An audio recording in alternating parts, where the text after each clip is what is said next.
what got me into hunting was my brother and my dad, because they were dove hunting before I was, so I always wanted to go with them. And what do you hunt, Ryan? Doves, duck, deer, hogs, quail. If it's tasty, you shoot it and eat it, pretty much. Deer, it's when they're in a rut. Ducks, it's when they're migrating. You have flyways. We know what migrating is. I'm sorry to interrupt. What's a rut? When you're in the rut for deer, basically what that is you've got the bucks that are in, they're ready to get it on. There's a certain time in the deer season. You've got 2 months, and it basically goes from the north all the way down. The rut starts, and what it is when the does go in heat, when they're most fertile, and that's when the males pick up on that scent, basically.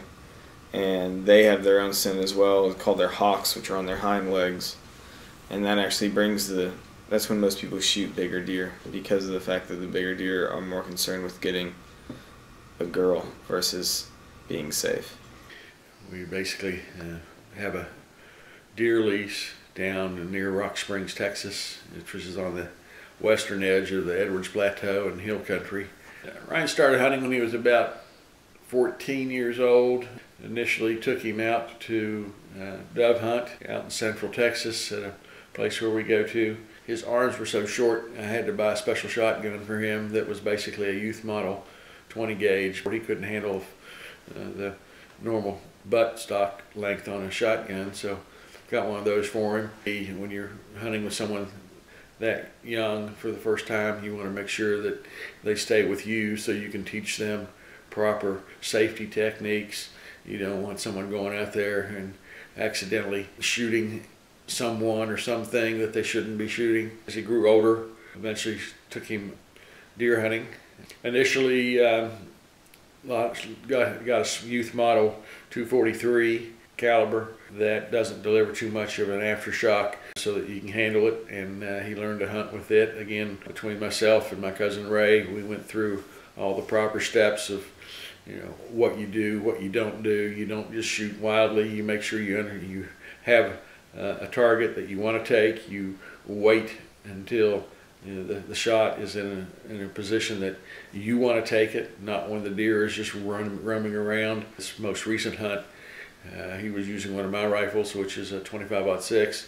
Generally out there we don't use extremely high-powered long-range rifles. You don't need them because most of your shots are within 100 yards.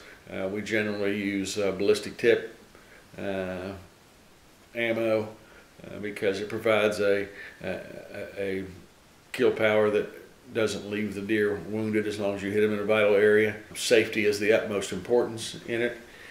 We also do not shoot anything that we don't intend to consume. It's not a scenario of just going out to kill something. It is a scenario basically of wildlife management and harvest and utilization of the animal that you end up shooting. We have deer meat year-round. We have birds. We occasionally even shoot some feral hogs, and even in that scenario we use a part of that meat.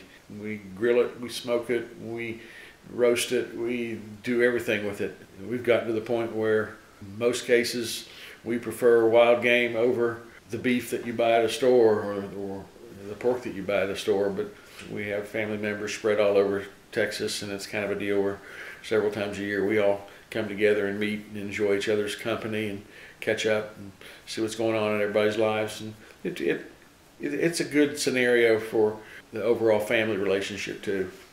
If it wasn't for hunters and the way that we regulate it, it's not just go out and shoot as many birds as you want. You can only shoot so many. So it's a population control type deal where the government, it's not really the federal government at all, because the day that happens we're in real big trouble. But everything's governed at a state level for it, because every state has obviously different ecologies of animals, more mass. Texas has a far bigger mass of deer population than many other states, but that's strictly because we have so much more land. And another thing with Texas is we're in the central flyway, so we get tons of migratory birds down here, from dove to geese, ducks, all different types of waterfowl.